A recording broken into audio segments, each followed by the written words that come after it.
We are a student of BTech third year of Civil Engineering branch. Myself Urvashi Meena and my group members are Sagar Tomar and Amit Kumar Jadhav. Our presentation is on soil exploration method. Firstly, what is the purpose of soil exploration? For determining the nature of soil at the site and its stratification, observing the drainage condition from and into the site, performing some institute test such as permeability test, wind shear test, and standard penetration test for determining the position of water table. Rotary drilling. Rotary drilling is a procedure by which rotatory drilling bits attached to the bottom of the drilling rods cut and grind the soil and advance the borehole. As the rods with the attached bit or barrel are rotated, a downward pressure is applied to the drill string to obtain penetration. And drilling fluid. Drilling fluid is a slurry prepared by mixing bentonite and water. This fluid under the pressure is introduced into the bottom of the hole through the hollow drill rod and passages into the bit. The drilling fluid serves the dual function of cooling the bit as it enters the hole and removing the cutting from the bottom of the hole as it returns to the surface in the annular space. The drilling fluid also serves to support the walls of the hole. When boring in the soil, the drilling bit is removed and replaced by a sampler when sampling is required. But in rocky strata, coring bit is used to obtain continuous rock sampler. Rotary drilling can be used in sand, clay, and rock.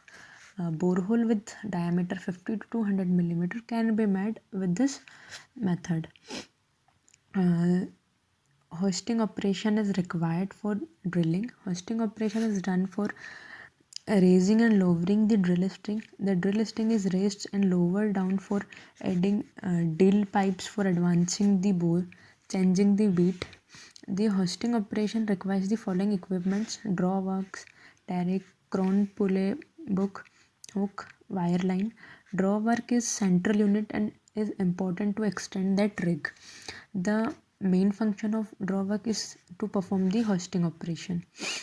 Now derrick. Derrick is a steel structure used for supporting the load of the drill string. It also provides the necessary vertical clearance for adding the pipe or making trip for changing the bed. Now two types of derrick: 4-leg derrick and 2-leg derrick. 4-leg derrick are normally used for offshore and heavy duty drill on shore. A 2-leg derrick is used a shape known as mast used on shore. The parts of derrick are leg, brass, gate, ladder, platform, crown nest. Now size and length of drill collar. The diameter of drill collar should about 15 millimeter less than the diameter of hole being drilled, since the well is telescopic. It may not be possible to select the drill collar for every beat to used for drilling a complete well. However, drill collar may be selected based on the smallest diameter of the bed to be used.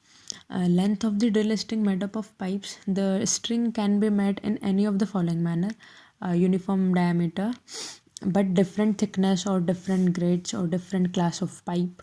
Telescope, a larger diameter pipe on top and lower diameter pipe for remaining length. The criteria is load on the pipes. The maximum load comes on the top of the string. Kelly is the uppermost pipe of the drill string. Kelly is made up of high grade chrome molybdenum. It is either square or hexagonal. Its main function is to transmit rotary motion of rotary table to bit through drill string. Kelly also serves as medium for flow of mud to drill pipes and bit. Now swill. Swill is installed above Kelly and its main function is to prevent the rotary motion of the Kelly being transferred to the travelling block. It is suspended to the hook with link. The packing between the bush and spindle prevents the leakage of the mud, and the spindle is supported on the heavy duty roller bearings to take the load of the drill string. Now, drill pipe. The main function of drill pipe is to transmit rotary motion and mud under high pressure to drill bit. Now, drag bits. Drag bits cuts due to shearing and crushing action of blades on the formation. They are of two types, two blade type and three blade type. The flushing holes are so placed that mud strikes at 2/3 radius of the bit for keeping blades clean. The front side of the blades are made wear resistant by welding TC tips. These are used for drilling in soft and sticky formation. This was the explanation for the rotary motion. Now I hand over to Sagar Tomar. Uh, so, Geotechnical engineers generally use three different kinds of soil samplers. The first one is called an open drive sampler or a Shelby type sampler. The second one is called a piston sampler, and the third one is called a rotatory sampler. And there are two different kinds of soil sample that we can obtain. One is called a disturbed soil sample, whereas the other one is called an undisturbed soil sample. A disturbed soil sample is the one in which the natural states of the soil get modified. For example, the void ratio of our soil get changed due to compression or expansion. Whereas in undisturbed soil sample, the natural state of the soil remains the same or it gets preserved. But in practice, it is not always possible to get a 100% undisturbed sample. Then let's talk about how do we use an open drive sampler. Generally, undisturbed samples are collected with bore holes. Generally, we drill the soil to a certain depth, and from there we put our sampler inside the ground and take the samples. So the part that we drill are called bore holes, and from there we use the open drive sampler. It consists of a thin wall tubes which are pushed into the soil and then they are rotated. And the lower end of the tube has a sharp edge cutting tool which helps in drilling inside the soil. And generally, the thin walls of steel of our soil sampler are have a diameter of less than 50 millimeters. And finally, after putting our sampler inside the soil, what we generally do is we seal the two ends so that we could get an undisturbed sample. Now let's talk about the different dimensions of open drive samplers that are available. First one has an inside diameter of 38 millimeters, outside diameter of 40 millimeters, and a minimum effective length of 30 centimeters. The second one has an inside diameter of 70 millimeters, outside diameter of 74 millimeters, and a minimum effective length of 45 centimeters. And the third one has an inside diameter of 100 millimeters, an outside diameter of 106 millimeters, and a minimum effective length of 45 centimeters. Now let's talk about the thickness of our open drive sampler. The tube is generally has a thickness which is varying from 1 by 16 to 1 by 8 of an inch, and it is governed by our area ratio. Area ratio is defined as d2 square minus d1 square upon d1 into 100, where d2 is the outside diameter of our open drive sampler and d1 is the inside diameter of our open drive sampler. So in practice, the area ratio varies from 10 to 20%, and if we obtain a higher area ratio, then that means that our open drive sampler is used in case of stiff or hard clay, and if we get a low area ratio, then it is suitable for soft clays. Now let's talk about the outside clearance and the inside clearance. As you can see in the figure, the four dimensions are marked.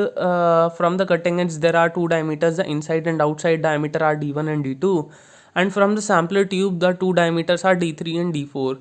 So, outside clearance in case of an open drive sampler is defined as D2 minus d4 upon d4 into 100, where d2 is the outside diameter of the cutting edge and d4 is the outside diameter of the sampling tube, and the inside clearance of the open drive sampler is defined as d3 minus d1 upon d1 into 100, where d3 is the inside diameter of the sample tube and d1 is the inside diameter of the cutting edge.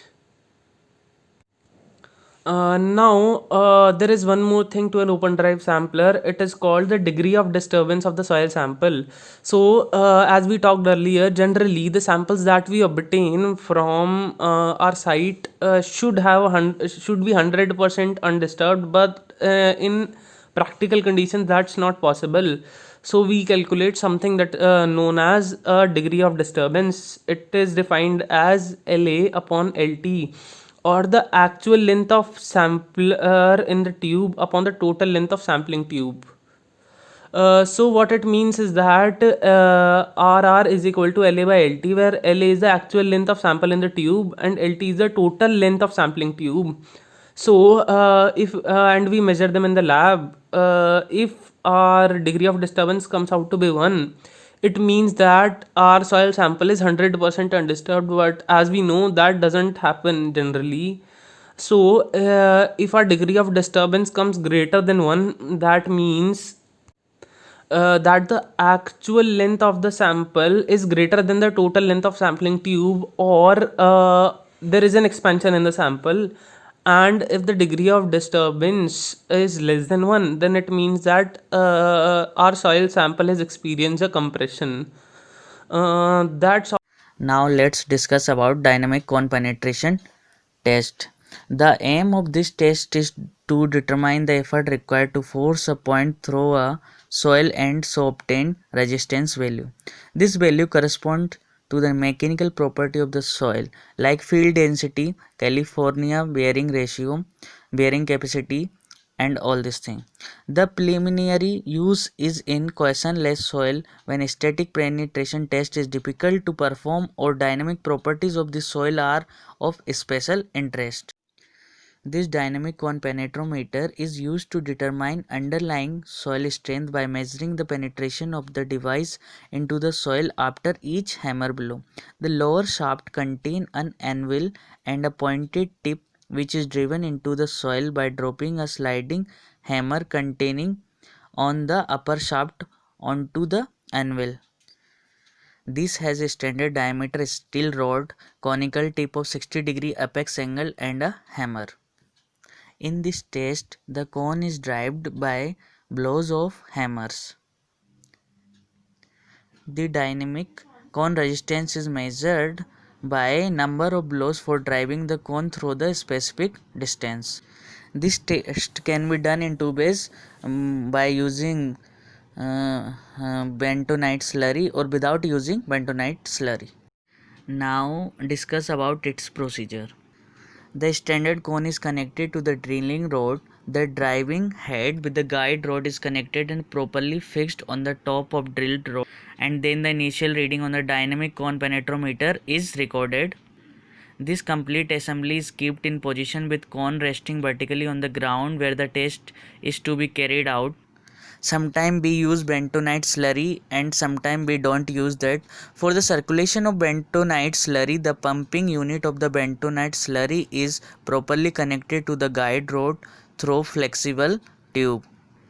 Then the driving energy is given by the hammer which is falling from approximately 75 centimeter height, and that the weight of that hammer is approximately 60 kilograms. Then we have to record number of blows for every 10 centimeter penetration depth. Until the cone does not reach the required depth of penetration, we have to continuously repeat this process. And the dynamic cone resistance is given by the number of blows required for 30 centimeter of penetration depth. Now in this picture you can see the dynamic cone penetration test setup is shown here. In that the hammer of 65 kg is present here. Sorry, it's of 60 kg, which falls from the height of 75 centimeter. It is clearly shown it is attached with the help of rope. Under that hammer is present, and below this drive there is a driving head, and at the bottom side you can say guide, there is a guide for boring. The blows are given by the hammer which is connected by the rope, and this rope is stretched, that is pulled or released by the labor which is doing this test, or people this who is doing this test. Now the next thing we have summarized the whole thing here. This dynamic cone resistance is also related with SPT number with different constant for different depth, and also this dynamic cone resistance is related to CBR, California bearing ratio, with the help of various constants. Thus this California bearing ratio CBR is used to evaluate the subgrade strength of roads and pavements. And also, as we have discussed in the first slide, that it also help in calculating the bearing capacity of the soil, this dynamic cone resistance. Now let's discuss about its advantages and disadvantages. DCPT was originally developed as an alternative for evaluating the properties of subgrade soils. The main advantage of DCPT are that it is a fast, inexpensive, and it is particularly useful in delineating areas of weak soils overlying stronger strata and in quickly assessing the variability of the soil conditions. This test doesn't need a borehole, although DCP is a very versatile measuring tool, but it has some limitation like surcharge loading. The strength of the subgrade material is dependent on the confining pressure and the associated surcharge loading of the pavement structure. Typically, when DCP testing is undertaken, all surcharge loading is removed and may not ideally represent the field strength. And this test is normally not good for cohesive soil. Although extension of road is significant, the friction is present between them does not allow to evaluate the mechanical property of the soil at great depth. So there are many different factors which affect this DCPT test, like alignment of DCP rods. If this penetrating rod is tilted during resting, resistance around the rod will increase due to contact with confining pavement layers, which cause a decrease in rate of penetration. And another is damage cone tip. If the cone tip of a DCP is damaged, it will obviously give erroneous test result to us.